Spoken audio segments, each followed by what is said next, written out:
देखिए आप इसमें आरोहण के आधार पर पौधे जान रहे थे। आरोहण के आधार पर पौधों को दो भागों में बांटा गया था। एक बांटा था क्लाइंबर प्लांट्स यानी कि आरोही पौधे, और दूसरा था वल्लरी यानी ट्विनर्स।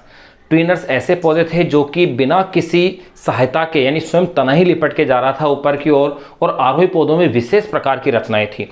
उन विशेष प्रकार की रचनाओं के आधार पर जो क्लाइंबर्स जो प्लांट्स थे उनको फिर आगे अपन ने डिवाइड किया था। नंबर ए पे लिया था अपन ने प्रतान आरोही, जिनमें प्रतान जैसी रचनाएं पाई जाती हैं, सर्पिलाकार धागे जैसी, और जिससे कि वो आधार के साथ लिपटते हुए क्या होते हैं, ऊपर चढ़ जाते हैं। फिर नंबर बी अपन ने लिए थी रूट क्लाइंबर्स यानी कि मूल आरोही पादप अपन ने देखे थे, जिनमें कि जड़ों से चिपचिपा पदार्थ निकलता है। कुछ पौधों के अंदर जैसे पान है उसके आगे के सिरे कुछ जो है चपटे हैं और गोल तसरीनुमा बन जाते हैं। फिर नंबर सी अपन ने देखी थी कठलताएं।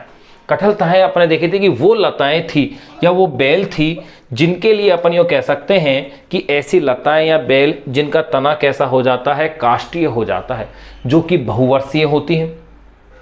मोटा काष्ठीय होता है, बहुवर्षीय होती है, लंबे पेड़ों के सहारे क्या होती है, ऊपर की ओर बढ़ती है। फिर नंबर डी देखा था अंकुश आरोही। अंकुश आरोही यानी कि हुक क्लाइंबर्स। अंकुश आरोही या हुक क्लाइंबर्स में आपने देखा था कि इनमें तीक्ष्ण वर्ध भी होते हैं। ध्यान दीजिएगा, तीक्ष्ण वर्ध, सूल, कंटक, ये तीनों तो क्या है, सीधी रचनाएं हैं। नुकीली रचनाएं तो है लेकिन सीधी हैं। लेकिन जो अंकुश या हुक होता है वो कैसा है, मुड़ी हुई रचना है। फिर इसके सबसे इंपॉर्टेंट पार्ट को अपन ने डिस्कस किया था लास्ट में टॉपिक के, वो था इनके एग्जाम्पल्स कि जो तीक्ष्ण वर्ध होते हैं वो पाए जाते हैं नागफनी के अंदर। ध्यान रखिएगा, तीक्ष्ण वर्ध का एग्जाम्पल क्या था, नागफनी था। फिर सूल का एग्जाम्पल था गुलाब। फिर कंटक यानी कि थ्रोन, इसका एग्जाम्पल था बेर। और जो हुक या यूं कह सकते हैं अंकुश, इसका एग्जाम्पल था बिग्नोनिया। ये अपन ने देखा था बिग्नोनिया, ये अपन एग्जाम्पल देख लेते हैं। अब अपन नंबर ई यहां पर जो डिस्कस करने जा रहे हैं, आरोहण के आधार पर पौधे, उसका नेक्स्ट टॉपिक है आसंजी आरोही।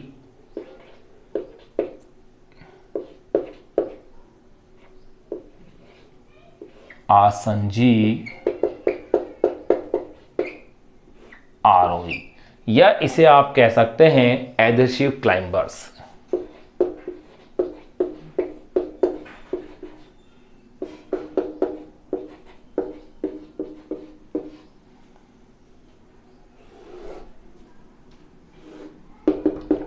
आसंजी आरोही या एडहेसिव क्लाइंबर्स। देखो एडहेसिव यानी कि आसंजी का मतलब होता है चिपकना। इन पौधों में क्या है, चिपकने वाली डिस्क पाई जाती है। ये यूं कह सकते हैं, ये यूं कह सकते हैं आप, आसंजी चक्रिकाएं इसके अंदर पाई जाती हैं, जिसकी सहायता से ये आधारीय पादप से क्या होते हैं, चिपक जाते हैं और ऊपर की ओर क्या होते हैं, बढ़ना शुरू कर देते हैं। इसका एग्जाम्पल्स है फाइकस रेपेंस। ध्यान रखिएगा। तो यहां एक और एग्जाम्पल याद रखिएगा, आपने जो कठलताएं पढ़ी थी उसका एग्जाम्पल क्या था, गिलोय, बेस्ट एग्जाम्पल था। तो देखो आसंजी आरोही यानी एडहेसिव क्लाइंबर्स होते क्या है, सिंपल सा अपन कह सकते हैं, इन पादपों में तने पर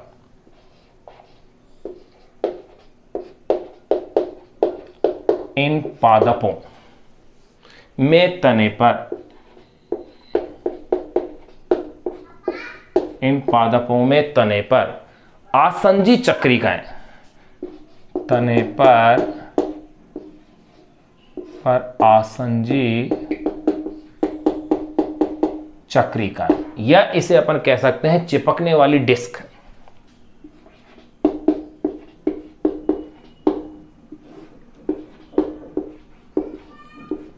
यानी चिपकने वाली डिस्क, इन पादपों में तने पर आसंजी चक्रिकाएं, आसंजी चक्रिकाएं, या इसे आप कह सकते हैं चिपकने वाली डिस्क बन जाती है।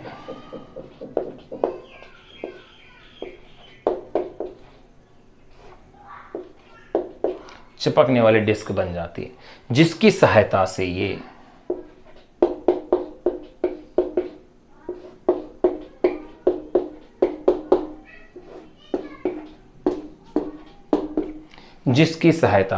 आधारीय पादप पर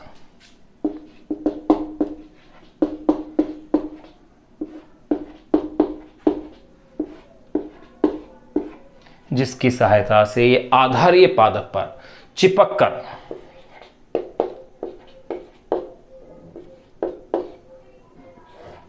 जिसकी सहायता से आधारीय पादप पर चिपककर आरोहण करते हैं, यानी कि ऊपर की ओर बढ़ते हैं।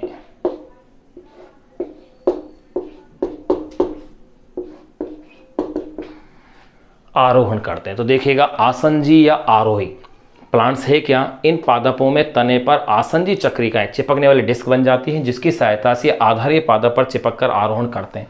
तो देखिएगा आरोहण के आधार पर जो पादप थे उसमें नंबर 1 जो अपन ने लिया था आरोही पादप। आरोही पादप में नंबर ए जो आपने पढ़ा था वो आपने पढ़ा था प्रतान आरोही, नंबर बी आपने पढ़ा है मूल आरोही, नंबर सी आपने पढ़ा है कठलताएं, नंबर डी आपने पढ़ा है अंकुश आरोही, और यहां अब अपन बात कर रहे हैं नंबर ई आसंजी आरोही यानी चिपकने वाली आरोही। इन पादपों में तने पर आसंजी चक्रिकाएं चिपकने वाली डिस्क बन जाती है, जिसकी सहायता से आधारीय पादप पर चिपककर आरोहण करते हैं। इसका एग्जाम्पल्स ध्यान रखिएगा, इसका एग्जाम्पल है फाइकस रेपेंस,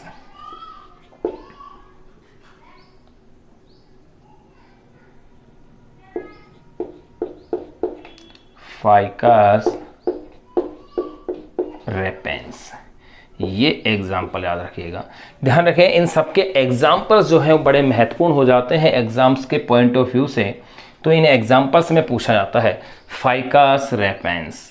अब अपन इसमें नेक्स्ट आगे के टॉपिक डिस्कस करें उससे पहले आप इसे एज इट ऐसे कैसे के बारे से नोट कीजिएगा।